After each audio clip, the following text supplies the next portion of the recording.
بسم اللہ الرحمن الرحیم۔ یہ بیان چل رہا تھا کہ وضع احادیث کو روکنے کے لیے صحابہ کے آخری دور میں 3 تدبیریں اختیار کی گئی تھیں، ایک توثیق اکابر اور ایک نقد روات اور ایک اسناد حدیث۔ حدیث بیان کرنے والے سے سند پوچھی جاتی تھی۔ عبداللہ ابن مبارک رحمۃ اللہ علیہ کا قول نقل کیا گیا تھا کل۔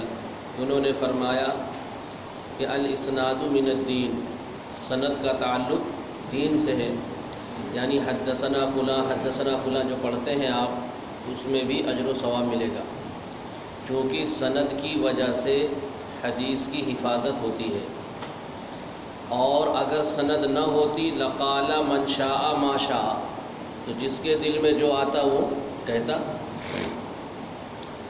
اب یہاں سے ایک دوسری بات بتا رہے ہیں کہ جس طریقے سے حدیث کے لیے سند کا ہونا ضروری ہے، تو اس میں اتصال ہونا بھی ضروری ہے۔ تو سند میں 2 چیزیں دیکھی جاتی ہیں، ایک راویوں کا عادل ہونا، یعنی راوی معتبر ہو، دیندار ہوں، سچ بولتے ہوں، یہ مطلب ہے عدالت روات کا۔ تو سند میں 2 چیزیں دیکھی جائیں گی، ایک تو راویوں کا عادل ہونا اور دوسرا اتصال۔ اگر کسی سند میں راوی عادل نہیں ہے تو وہ حدیث معتبر نہیں ہوتی، اور اس سے احکام میں استدلال نہیں کیا جائے گا۔ اسی طریقے سے راوی تو معتبر ہیں لیکن درمیان میں انقطاع ہو گیا تو وہ روایت منقطع کہلاتی ہے، اور منقطع روایت سے بھی احکام میں استدلال کرنا درست نہیں ہوتا، یعنی اس سے فضائل وغیرہ میں تو ہو جائے گا لیکن اس سے کوئی حکم ثابت نہیں ہو سکتا۔ اسی طرح کی ایک روایت یہاں بیان کی گئی ہے، دیکھیے، تو قال محمد بن عبداللہ قال حدثنی العباس بن رزمہ قال سمیت عبداللہ یقول بیننا وبین القوم القوائم یعنی الاسناد۔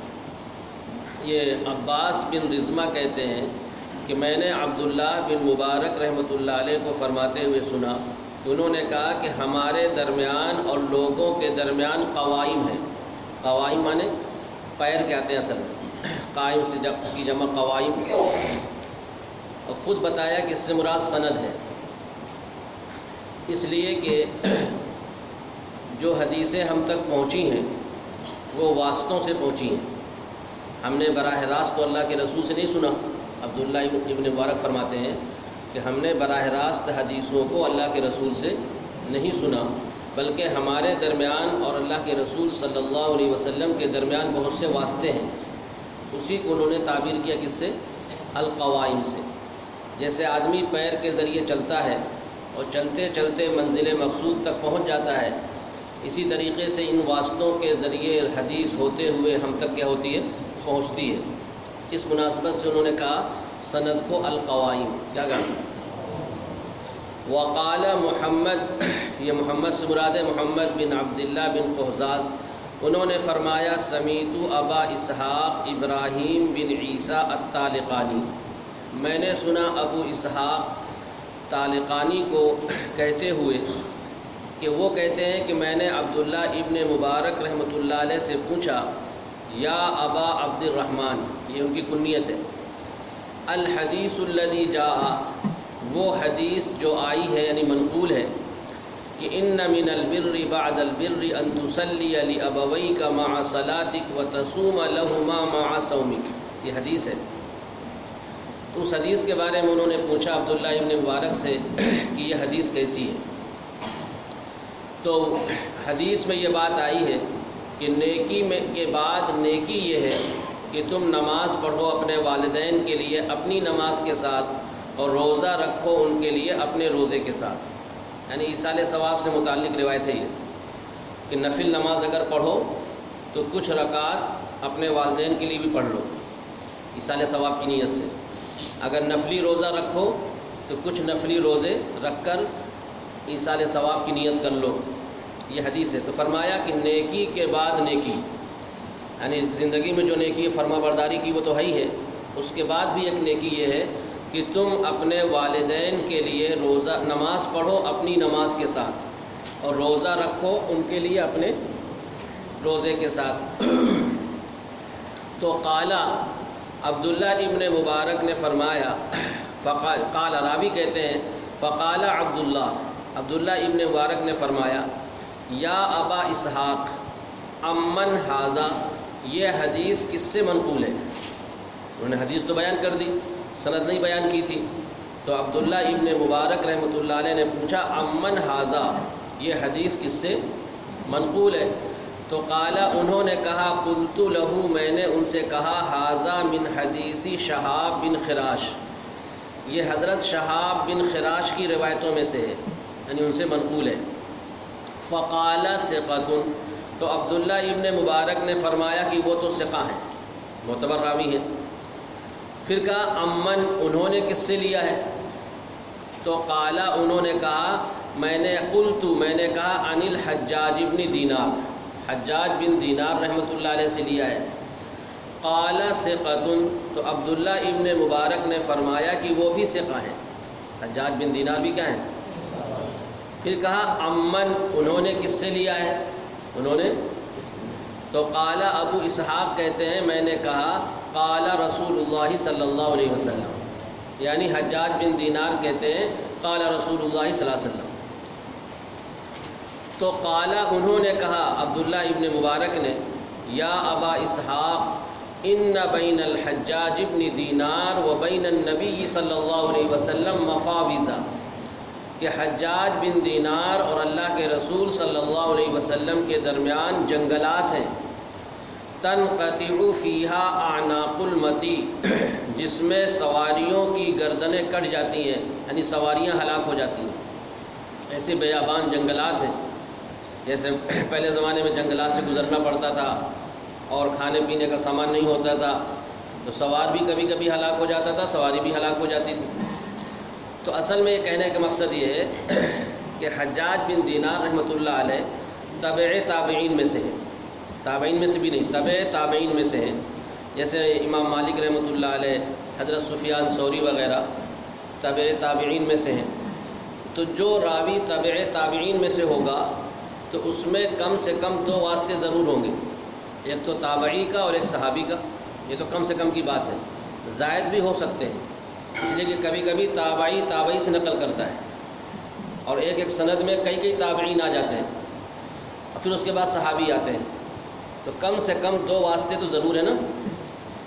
جیسے امام مالک رحمۃ اللہ علیہ کی سب سے جو مختصر سند ہے وہ یہ ہے مالک عن نافع عن ابن عمر، امام مالک ہیں وہ نقل کرتے ہیں حضرت نافع سے، وہ نقل کرتے ہیں عبداللہ بن عمر سے، اور وہ نقل کرتے ہیں اللہ کے رسول صلی اللہ علیہ وسلم سے۔ تو امام مالک رحمۃ اللہ علیہ جیسے تابع تابعین میں سے ہیں، حضرت سفیان ثوری وغیرہ، اسی طریقے سے حجاج بن دینار بھی تابع تابعین میں سے ہیں۔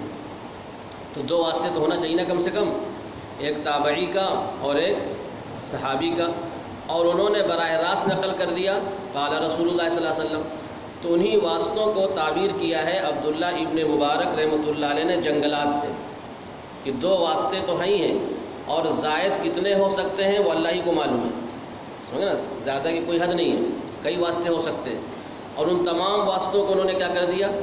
حذف کر دیا۔ تو تابعین میں ثقات بھی ہوتے ہیں، غیر ثقات بھی ہوتے ہیں، تو تحقیق ہوگی نا کہ انہوں نے کس سے نقل کیا۔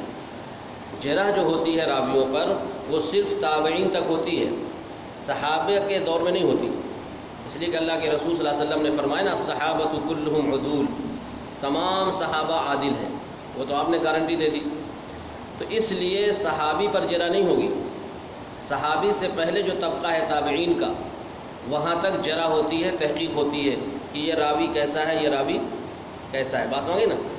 تو جب یہ تبع تابعین میں سے ہیں تو ایک تابعی ہوگا کم سے کم، اور زائد بھی ہو سکتے ہیں۔ اب ان کے بارے میں نہیں معلوم کہ وہ تابعی ثقہ ہیں یا غیر ثقہ ہے، تو وہ کہ سمجھانا چاہتے ہیں کہ یہ روایت دیکھو ثقہ لوگوں سے مروی ہے، لیکن سند میں اتصال نہیں ہے، سند میں، اس لیے اس سے استدلال کرنا درست نہیں ہوگا۔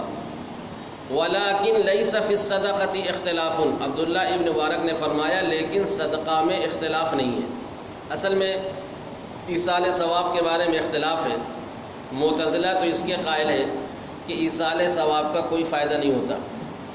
وہ کہتے ہیں وَلَا تَزِرُ وَازِرَةٌ وِزْرَ أُخْرَى، کوئی کسی کا بوجھ نہیں اٹھائے گا، لہذا جو کرے گا وہ بھوگے گا، لہذا ایصال ثواب سے میت کو فائدہ نہیں پہنچتا۔ تو وہی تو معتزلہ کی بات ہے۔ لیکن اہل سنت والجماعت اس کے قائل ہیں کہ ایصال ثواب سے میت کو فائدہ پہنچتا ہے۔ اب اختلاف اس میں ہے کہ کن عبادتوں کا ثواب پہنچتا ہے، کن کا نہیں پہنچتا۔ تو امام مالک رحمۃ اللہ علیہ اور امام شافعی رحمۃ اللہ علیہ اس کے قائل ہیں کہ صدقہ، دعا اور حج ان کا ایصال ثواب کیا جا سکتا ہے، چونکہ ان کا تذکرہ حدیث میں ہے۔ دعا کا بھی تذکرہ ہے کہ اپنے مرحومین کے لیے دعا کرو، ہے نا، اور حج کے بارے میں بھی ایک روایت ہے جس میں پوچھا تھا کہ میری والدہ کا انتقال ہو گیا ہے، اب کیا میں ان کی طرف سے حج کروں تو ثواب ملے گا؟ تو آپ نے فرمایا تھا نعم۔ اور صدقہ کا بھی کی بات آئی ہے، تو امام مالک اور امام شافعی اس کے قائل ہیں کہ صدقہ، حج اور دعا اس کا ثواب پہنچتا ہے، جبکہ امام ابو حنیفہ رحمۃ اللہ علیہ اور امام احمد بن حنبل رحمۃ اللہ علیہ اس کے قائل ہیں کہ جیسے ان چیزوں کا ثواب پہنچتا ہے ایسی ہی بدنی عبادت کا بھی ثواب پہنچتا ہے۔ اور اسی جملے کو بتانے کے لیے کہا وَلَٰكِن لَيْسَ فِي الصَّدَقَةِ اختلاف، لیکن صدقے میں کوئی اختلاف نہیں ہے، متفق علیہ مسئلہ ہے کہ اگر مرحومین کی طرف سے صدقہ کیا جائے تو اس کا ثواب میت کو پہنچے گا۔ تو عبداللہ ابن مبارک یہ کہنا چاہتے ہیں کہ جب صدقے کا ثواب پہنچتا ہے تو بدنی عبادت کا بھی ثواب پہنچے گا، اس لیے کہ کسی مسئلے میں ہر جز کا ثابت ہونا ضروری نہیں ہوتا۔ اتنی بات تو طے ہو گئی نا کہ دعا سے میت کو فائدہ ہوتا ہے، صدقہ سے میت کو فائدہ پہنچتا ہے، اور حج سے میت کو ثواب ملتا ہے۔ تو جب ان چیزوں کا ثواب ملتا ہے تو نماز اور روزے کا بھی کیا ملے گا؟ ثواب پہنچے گا۔ اسی کا نام قیاس ہے۔ اسی کا نام کیا ہے؟ کسی بھی مسئلے کے ہر جز کے ثبوت ضروری نہیں ہوتا، یاد رکھیے گا، کسی بھی مسئلے میں کہ ہر جزیہ ثابت ہو وہ ایسا نہیں ہوتا، بلکہ ایک چیز بتا دی گئی کہ صدقے کا ثواب پہنچتا ہے، تو اسی پر امام صاحب نے قیاس کیا کہ جب صدقے کا ثواب پہنچتا ہے تو نماز روزے کا بھی ثواب پہنچے گا۔ اور ایک روایت بھی آپ نے پڑھا ہوگا مشکات میں کتاب الفتن میں، مسجد عشار والی روایت، جس میں کچھ لوگ آئے تھے حج کے لیے، ابو ہریرہ رضی اللہ عنہ سے ملاقات ہوئی، تو انہوں نے پوچھا کس علاقے کے ہو؟ انہوں نے بتایا ہم فلاں علاقے کے ہیں۔ تو ابو ہریرہ نے فرمایا تھا کہ کیا تمہارے علاقے میں مسجد عشار ہے؟ تو انہوں نے کہا تھا ہاں مسجد عشار ہے ہمارے ہاں۔ تو پھر حضرت ابو ہریرہ رضی اللہ عنہ نے اس کی فضیلت بیان کی تھی کہ میں نے اللہ کے رسول صلی اللہ علیہ وسلم سے سنا ہے کہ مسجد عشار سے بہت سے شہداء اٹھیں گے، جب قبروں سے لوگ اٹھیں گے نا نفخہ ثانیہ کے بعد، تو مسجد عشار سے بہت سے شہداء اٹھیں گے، وہاں بہت سے شہداء مدفون ہیں۔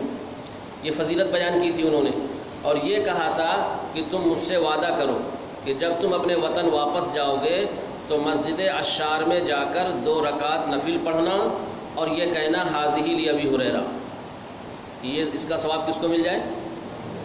ایک دلیل بھی ہے، یہ نماز بدنی عبادت ہے نا، تو ایک تو قیاس ہے اور دوسری ایک دلیل یہ حدیث بھی ہے کہ انہوں نے باقاعدہ کہا ان جانے والوں سے کہ اپنے وطن میں جا کر مسجد عشار میں 2 رکعت نفل پڑھنا اور یہ کہنا کہ اس کا ثواب کس کو مل جائے؟ ابو ہریرہ کو مل جائے۔ تو دیکھیے یہاں بھی بات آئی ہے، حدیث میں یہی ہے کہ جب تم کچھ نفل نماز پڑھو، فرض نہیں نفل نماز پڑھو تو اپنے والدین کے لیے 2-4 رکعت پڑھ لو، نفلی روزہ رکھو تو اس کا ثواب اپنے والدین کو کیا کر دو؟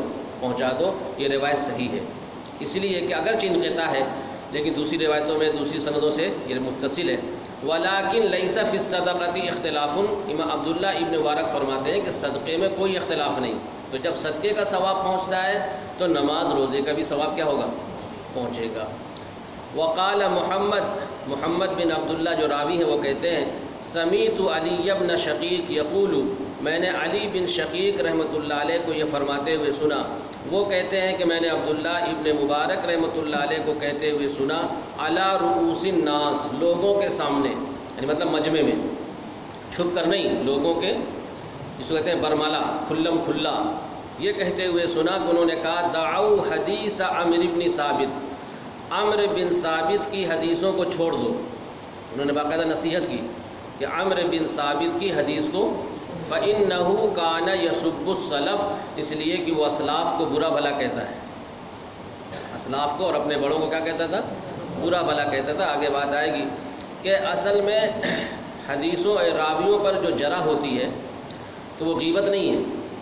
جیسے غیبت کی تعریف کی جاتی ہے نا، کسی کی پیٹھ پیچھے برائی بیان کرنا غیبت ہے، لیکن راویوں پہ جو جرح ہوتی ہے کہ فلاں راوی ایسا ہے، فلاں راوی ایسا ہے، تو اس کو غیبت میں نہیں شمار کیا جاتا، بلکہ اس سے چونکہ حدیث کی حفاظت ہوتی ہے، دین کی حفاظت ہوتی ہے، تو یہ جرح کرنے میں ثواب ملے گا۔ یعنی ہر برائی بیان کرنا غیبت نہیں ہے۔ خیر خواہی کے نقطۂ نظر سے، یاد رکھیے گا، خیر خواہی کے نقطۂ نظر سے اگر کسی کی برائی بیان کی جائے تو وہ غیبت میں شمار نہیں ہوتا۔ جیسے مثال کے طور پہ کوئی رشتہ کے لیے آئے لڑکی والے یا لڑکے والے، تو محلے والوں سے پوچھتے ہیں نا کہ لڑکا کیسا ہے، یا لڑکی کے بارے میں پوچھتے ہیں لڑکی کیسی ہے۔ تو اب اگر آپ کو واقعی معلوم ہے کہ لڑکے کے اندر خرابی ہے، کچھ کھاتا پیتا بھی ہے، تو ایسی صورت میں جو ہے بتانا ضروری ہے لڑکی والوں سے، تاکہ وہ مصیبت میں نہ پھنس جائیں۔ اگر آپ نے چھپا لیا اور نہیں بتایا تو ایک خیر خواہی کے خلاف ہوگا، بدخواہی ہو جائے گی، سمجھ گئے نا۔ اگر کسی کے بارے میں واقعی معلوم ہے کہ فلاں فلاں خرابی ہے اور لڑکا اچھا نہیں ہے، اور لڑکی والے آپ سے معلومات کر رہے ہیں، تو ان کو بتانا کیا ہوگا؟ ضروری ہوگا، یہ خیر خواہی ہوگی۔ اسی طریقے سے محدثین نے راویوں پہ جو جرح کی ہے وہ کوئی بدخواہی کی وجہ سے نہیں تھی، بلکہ خیر خواہی ہے۔ تو اسی لیے کہا کہ عبداللہ ابن مبارک لوگوں کے سامنے کھلم کھلا کہتے تھے دعوا حدیث عمرو بن ثابت، کہ عمرو بن ثابت کی حدیثوں کو کیا کر دو؟ چھوڑ دو، یعنی ان سے روایت نقل نہ کرو۔ کیوں؟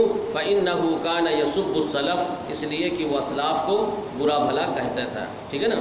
اس طریقے سے اور بھی بہت سی راویوں پر جرح ہوگی آگے۔ جیسے بتایا گیا ابھی کہ سند کے اندر دو چیزیں دیکھی جاتی ہیں، ایک تو سند کا اتصال ہونا چاہیے، جیسے اس حدیث سے بتایا گیا کہ حدیث تو ٹھیک ہے، ثقہ راویوں سے منقول ہے، لیکن انقطاع پایا گیا۔ کیا پایا گیا؟ اور دوسری چیز یہ ہے کہ راوی عادل ہو۔ راوی کیا ہو؟ تو اب یہ چیز بیان کر رہے ہیں یہاں سے کہ راویوں کا عادل ہونا کیا ہے؟ ضروری ہے۔ اگر سند تو متصل ہے لیکن راوی غیر ثقہ ہے، غیر معتبر ہے، تو ان کی روایت کو قبول نہیں کیا جائے گا۔ دیکھیے، حدثنا ابو عقیل صاحب بحیہ، یہ بحیہ جو ہیں یہ حضرت عائشہ رضی اللہ عنہا کی تلمیذہ ہیں، ایک طرح شاگردہ ہیں، ان کی خدمت میں رہتی تھیں، ان سے فیض حاصل کرتی تھیں۔ تو بحیہ کے شاگرد ہیں ابو عقیل، یعنی ابو عقیل نے حضرت بحیہ سے علم حاصل کیا ہے، صاحب بحیہ، ٹھیک ہے نا۔ تو ابو عقیل جو حضرت بحیہ کے شاگرد ہیں، انہوں نے فرمایا کنتو جالسن عند القاسم بن عبید اللہ و یحییٰ بن سعید، میں بیٹھا تھا قاسم بن عبید اللہ کے پاس اور یحییٰ بن سعید کے پاس۔ یحییٰ بن سعید قطان بیٹھے تھے اور قاسم بن عبید اللہ بیٹھے تھے۔ یہ قاسم بن عبید اللہ جو ہیں یہ حضرت عمر کے پر پوتے ہیں اور حضرت عبداللہ بن عمر کے پوتے ہیں۔ ان کا نسب ہے قاسم بن عبید اللہ بن عبداللہ بن عمر، ٹھیک ہے نا۔ قاسم بن عبید اللہ بن عبداللہ بن عمر، تو حضرت عمر کے پر پوتے ہوئے اور عبداللہ کے پوتے ہوئے۔ اور یہ جو ہیں قاسم بن عبید اللہ، یہ حضرت ابو بکر کی پر پوتی کے بیٹے ہیں، سمجھ گیا نا۔ یعنی ان کی جو والدہ ہیں، ان کی والدہ ہیں قاسم بن محمد بن ابی بکر کی بیٹی، سمجھے نا، قاسم بن محمد بن ابی بکر کی بیٹی، تو گویا کہ ابو بکر کی پر پوتی ہوئی۔ تو حضرت عمر کے پر پوتے ہیں اور حضرت ابو بکر کے پر پوتی کے بیٹے ہیں، اس لیے نسبت کی گئی دونوں کی طرف۔ اصل میں ایک مجلس میں بیٹھے ہوئے تھے، کسی نے حضرت قاسم بن عبید اللہ سے کوئی پوچھا مسئلہ دین کا، تو انہوں نے کہہ دیا مجھے نہیں معلوم۔ تو اس پر یحییٰ بن سعید نے کہا کہ آپ جیسی شخصیت کے لیے یہ زیبا نہیں دیتا کہ آپ کسی مسئلے کے بارے میں کہتے مجھے نہیں معلوم، اس لیے کہ آپ کی نسبت بہت بلند ہے، آپ حضرت عمر کے پر پوتے ہیں، ابو بکر کے پر پوتی کے کیا ہیں؟ بیٹے ہیں، لہذا اتنے بڑی نسبت کے حامل۔ تو انہوں نے کہا کہ سنو، اس سے بری چیز یہ ہے کہ میں کوئی کسی غیر معتبر آدمی سے روایت نقل کروں یا میں بغیر علم کے کوئی بات کہہ دوں. یعنی اپنے بہت سے لوگ ہوتے نا، مسئلہ نہیں معلوم ہوتا لیکن شرمندگی سے بچنے کے لیے، رسوائی سے بچنے کے لیے کچھ نہ کچھ جواب دے دیتے ہیں، اور اگر غلط جواب ہو گیا، لوگوں نے عمل کرنا شروع کر دیا تو وبال کس پہ پڑے گا؟ بتانے والے پہ پڑے گا. اس لیے بغیر تحقیق کے کوئی مسئلہ نہیں بتانا چاہیے جب تک یقین نہ ہو کہ صحیح بات یہ ہے. تو انہوں نے کہا کہ غیر معتبر آدمی سے روایت کا لینا اور بغیر علم کے جواب دینا یہ تو اس سے بری چیز ہے. بات سمجھے نا؟ جیسے امام ابو یوسف رحمۃ اللہ علیہ کے بارے میں منقول ہے، وہ قاضی القضات تھے اور باقاعدہ حکومت کی طرف سے ان کو تنخواہ ملتی تھی. تو ان سے کسی نے مسئلہ پوچھا تو انہوں نے کہہ دیا لا ادری. پھر کوئی بات پوچھی، پھر انہوں نے کہا لا ادری. تو 2-3 باتیں پوچھی، ہر ایک کے جواب میں امام ابو یوسف نے فرمایا لا ادری. وہ جھنجلا گیا. اس نے کہا کہ آپ کو حکومت تنخواہ دیتی ہے اور آپ کچھ معلوم نہیں ہے. تو امام ابو یوسف نے فرمایا کہ مجھے جو تنخواہ ملتی ہے وہ ادری کی ملتی ہے، لا ادری کی نہیں ملتی. سمجھے؟ جو تنخواہ ملتی ہے کس کی ملتی ہے؟ ادری کی ملتی. جو بتاتا ہوں میں اور جس قرآن حدیث کی روشنی میں فیصلے کرتا ہوں، قاضی القضات تھے، وہ چیف جسٹس جسے آج کل کہتے ہیں، وہ تھے. تو انہوں نے کہا مجھے تنخواہ جو ملتی ہے کس کی ملتی ہے؟ ادری کی ملتی ہے، لا ادری کی نہیں ملتی. لا ادری تو لامحدود ہے نا، ادری تو محدود ہوتے ہیں، وہ تو اللہ کا علم ہے جو لام منتہی ہے. تو اس لیے بغیر تحقیق کے کوئی بات نہیں بتانا چاہیے. سمجھ گئے نا؟ کہ معلوم نہیں ہے پھر بھی کہ لوگ کیا کہیں گے کہ عالم ہو کے نہیں معلوم. بہت سے لوگ سوچتے ہیں نا کہ لوگ یہ کہیں گے کہ عالم ہو کے نہیں معلوم. تو بہت سی چیز ہر ایک کو تھوڑا معلوم ہوتی ہیں. اس لیے صاف صاف یہ کہہ دینا کہ ہمیں نہیں معلوم، ہمارے بڑوں سے پوچھ لیجیے، یہ بہتر ہے، بجائے اس کے کہ آپ کوئی غیر محقق بات بتا دیں اور لوگ اس پر عمل کرنا کیا کر دیں، شروع کر دیں. یہی بات ہے یہاں پہ دیکھیے. تو کہتے ہیں میں بیٹھا تھا، کنت جالسن، میں بیٹھا تھا قاسم بن عبید اللہ اور یحییٰ بن سعید کے پاس. فقال یحییٰ للقاسم، تو حضرت یحییٰ نے حضرت قاسم سے کہا یا محمد، کنیت ان کا نام ہے، انہ قبیح علی مثلک عظیم، آپ جیسی شخصیت پر یہ بہت بری چیز ہے. مطلب عظیم صفت ہے قبیح کی، آپ جیسی شخصیت پر یہ بری چیز ہے کہ ان تسأل عن شیء من امر ھذا الدین، کہ آپ سے پوچھا جائے اس دین کے بارے میں کوئی چیز، فلا یوجد عندک منہ علم ولا فرج، اور آپ کے پاس اس کا کوئی حل نہ ہو. فرج معنی کشادگی، آپ کے پاس اس کا علم نہ ہو اور کوئی حل نہ ہو. او علم ولا مخرج، یا یہ فرمایا تھا کہ فرج کے بجائے مخرج، مراد وہی ہے حل. فقال له القاسم، تو ان سے حضرت قاسم نے کہا وہ اما ذاکا، یہ بات میرے لیے بری کیوں ہے؟ کیوں اما ذاکا مانے؟ تو قال، حضرت یحییٰ نے کہا لأنک ابن امامی ہدن، اس لیے کہ آپ ہدایت کے 2 پیشواؤں کے بیٹے ہیں. کبھی کبھی پوتا اور پر پوتا کو بیٹا کہہ دیتے ہیں نا، اس لیے انہوں نے کہا اس لیے کہ آپ کی نسبت بہت بلند ہے، اس لیے کہ آپ ہدایت کے 2 پیشواؤں، امامی تثنیہ ہے، ہدایت کے 2 پیشواؤں کے کیا ہیں؟ بیٹے ہیں. کون کون؟ ایک ابو بکر کے اور حضرت عمر کے. تو حقیقت بیٹے نہیں تھے، یہ حضرت عمر کے پر پوتے ہیں اور حضرت ابو بکر کے پر پوتی کے بیٹے ہیں، تو نواسے ہوئے. تو اس طریقے سے گویا کہ نسبت ہے ان کی. تو قال یقول له القاسم، راوی کہتے ہیں کہ ان سے حضرت قاسم نے فرمایا اقبح من ذاک عند من عقل عن اللہ، اس سے بری چیز اس کے نزدیک جس کو علم حاصل ہے اللہ سے.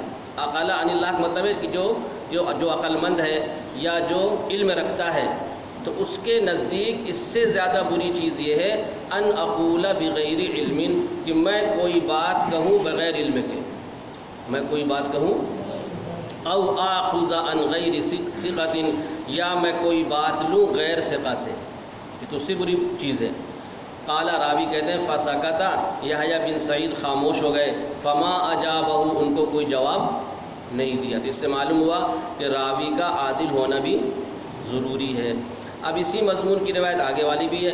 وبی قال حدثنی بشر بن حکم العبدی قال سمعت سفیان یقول اخبرونی عن ابی عقیل صاحب بحیہ ان ابنا لعبد اللہ بن عمر. یہاں پہ جو ہے نسبت عبداللہ بن عمر کی طرف کر دی گئی. تو دونوں باتیں صحیح ہیں، اس لیے کہ عبداللہ بن عمر کے پوتے تھے یہ.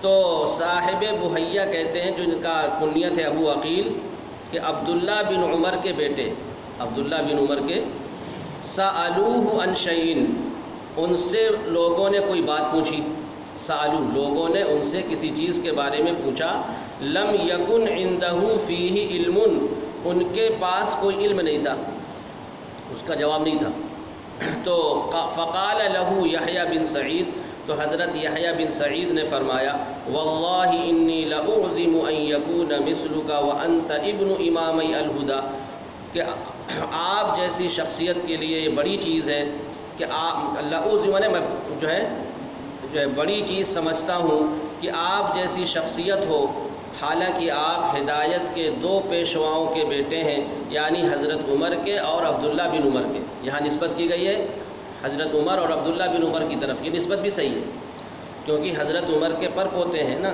اور عبداللہ بن عمر کے پوتے ہیں، تو پوتے اور پر پوتے کو بیٹا کہہ دیا جاتا ہے، تو دونوں نسبتیں صحیح ہیں۔ اوپر کہا گیا تھا کہ آپ ہدایت کے دو پیشواؤں یعنی حضرت عمر اور ابو بکر کے بیٹے ہیں، وہ نسبت بھی صحیح ہے، اور یہاں کہا جا رہا ہے کہ آپ ہدایت کے دو پیشواؤں کے بیٹے ہیں، یعنی حضرت عمر کے اور عبداللہ بن، تو آپ جیسی شخصیت ہے، تسأل عن امر، آپ سے پوچھا جائے کسی چیز کے بارے میں، لیس عندک فیہ علم، اور آپ کے پاس اس کے بارے میں کوئی واقفیت نہ ہو، فقالا، تو انہوں نے فرمایا تھا، اعظم من ذالک، اس سے بری چیز یہ ہے، اس سے، واللہ عند اللہ، اللہ کے نزدیک، وعند من عقل عن اللہ، اور ان لوگوں کے نزدیک جن کو اللہ نے علم دیا ہے مطلب علماء کے نزدیک اور اللہ کے نزدیک سب سے بری چیز یہ ہے کہ ان اقول بغیر علم، کہ میں کوئی بات کہوں بغیر علم کے، بغیر واقفیت کے کوئی جواب دے دوں، او اخبر عن غیر ثقۃ، یا میں غیر ثقہ راوی سے کوئی بات نقل کروں، بیان کروں۔